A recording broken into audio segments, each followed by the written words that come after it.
All right, welcome to video number 1 in our ecology unit. What are ecosystems and how do they work?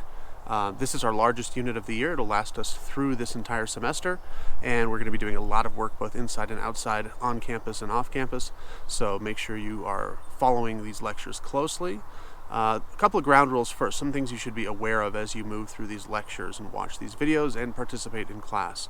So if you see a slide with this border, the yellow border, that means you should pause the video and take good notes, and this will relate to a writing assignment that you'll be doing later on. So the yellow border means get ready for information related to the writing assignment that you'll have as for this video. The green border means that you should pause the video and draw the image or table or graph that is being depicted on the screen. So make sure that if you see a green border, you're paying attention to the image. That'll come up later on, an assessment, a writing assignment, or a quiz. And then the red border means I'm probably asking a question, and this is something you'll need to be ready for in class. This is something that I'll expect you to be prepared for in class when I ask a question in class for discussion. So red border, write something down, pay close attention. This will relate to what we're discussing in class. So systems and cycles. Unit 1, ecosystems, interactions, energy, and dynamics. So what does this mean? A system is a complex entity with a lot of moving parts where certain things relate to other certain things. Ecosystem, eco meaning nature, life, things like that, and then system, complex, interacting components of a larger, broader thing. So what is an ecosystem? Let's do a little bit of brainstorming. I want you to write down, pause the video and write down on a piece of paper just your thoughts on what makes an ecosystem an ecosystem. What are the components of an ecosystem? What is it? How does it function? What are the aspects that make it different from other things? So what is an ecosystem? So pause it for a second and contemplate that.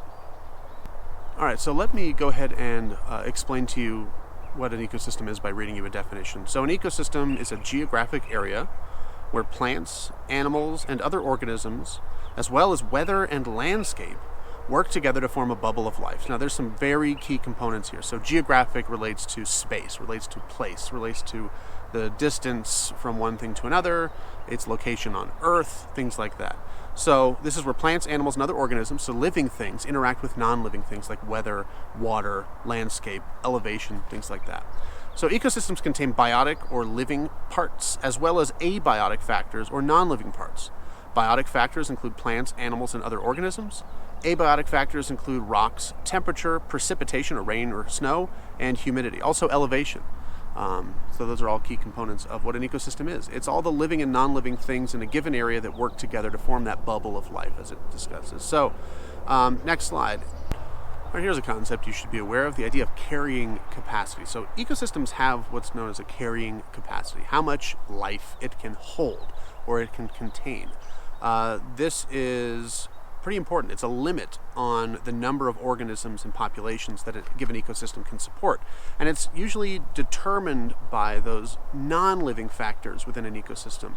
The amount of rainfall or precipitation, the amount of sunlight, the amount of nutrients in the soil, the human interactions, the pollution, or the temperature. All these different non-living components determine the amount of living components that an ecosystem can hold. And that's what a carrying capacity is. Just imagine like you holding a bunch of books or holding a bunch of stuff.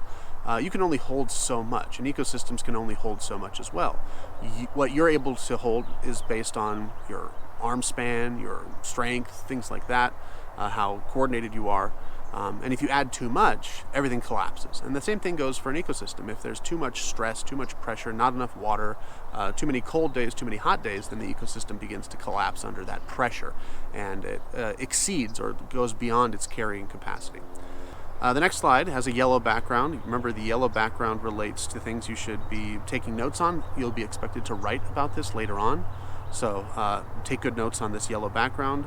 And I'm actually going to have you write about this in class. So you can do it now, you can be prepared for it now, but in class I'm going to ask you to essentially fill in this table with your table mates, with your group. So the question is this: what factors might limit the carrying capacity of an ecosystem?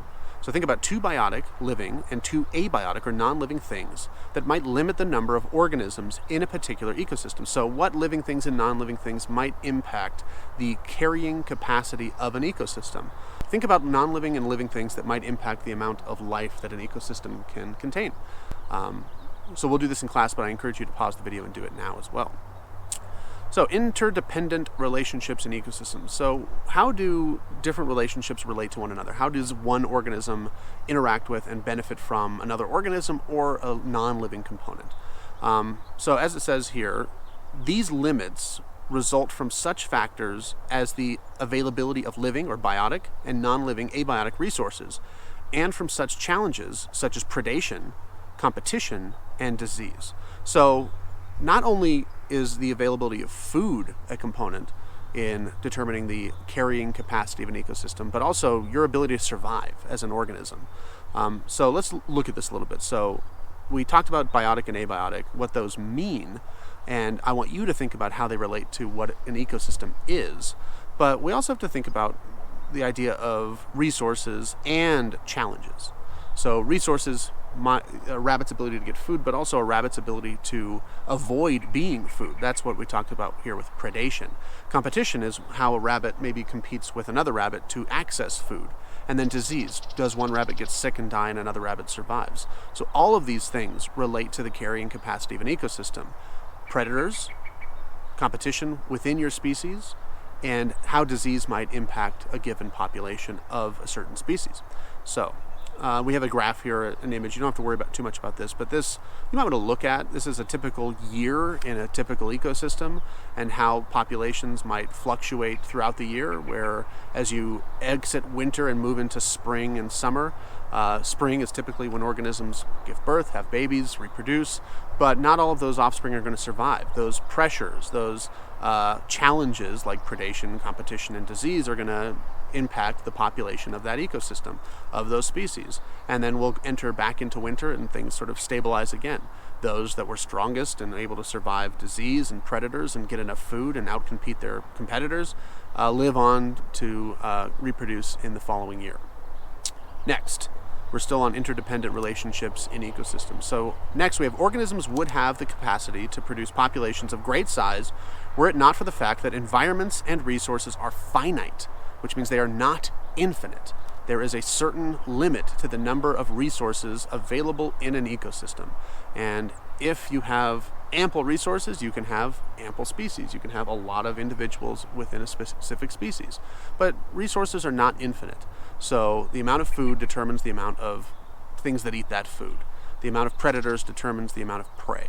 The amount of prey determines the amount of predators. It all works together. This is the very nature of a system, complex interactions between living and non-living things. All those things I want you to think about. There's a lot here. I'm moving through this very quickly. The idea is you can pause this video.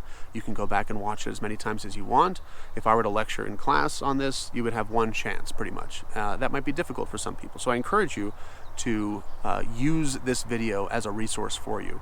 Now, the next thing I'll discuss is your assignment this week. I will be giving out this assignment in class, but if you want to get a head start now, you can. And every week or so, you're going to be expected to write 500 words, and you'll be turning that in through Google Classroom. Typically, I'll give you choices as well. I will give you choices as to how you want to approach that time. How do you want to approach that assignment? I call it the weekly 500. It mostly relates to a time. Like, how much time does it take for you to write 500 words? Sometimes you won't have to write. Sometimes you'll record a video. Sometimes you'll have a discussion. Sometimes you'll do a worksheet. So this week you have 3 choices. One, you could read. You could read an article called The Battle Over the Tamarisk Tree and discuss what allowed the tamarisk to take over and why some think the beetle might be a bad idea. So you'll have to read it to understand what I'm talking about.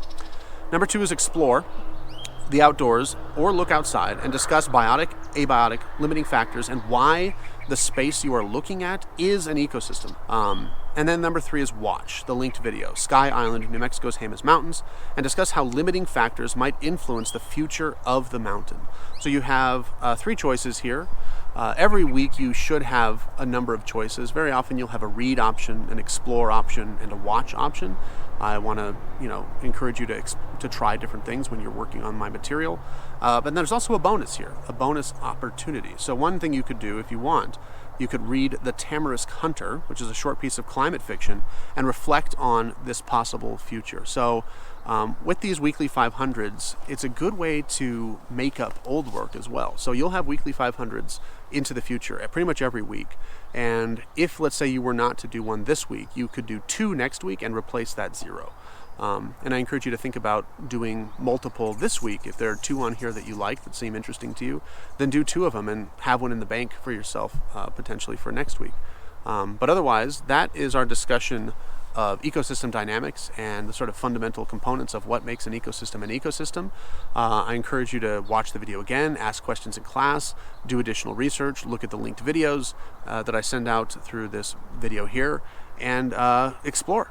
Think about these concepts in your own life and in places that you have visited in your life and in your explorations and adventures as a curious young biologist. I'll see you in class, and I'll see you in the next video. Bye.